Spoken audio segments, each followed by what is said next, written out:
how to fix Instagram feedback required. In this video I want to show you 2 solutions that might help you to solve this issue. Step 1. Go to Settings and then scroll down to General,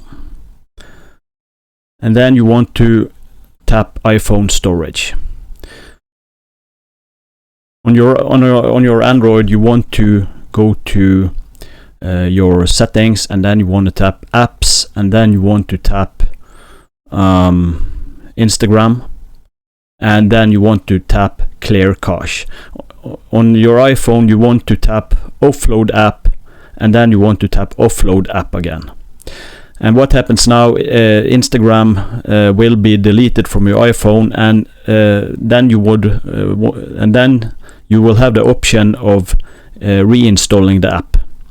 And when that is done, you can go to step 2.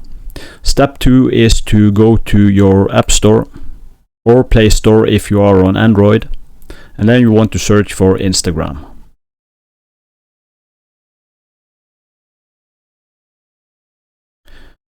If it says update beside your Instagram app, you will need to update your app. If it says open, it is fine.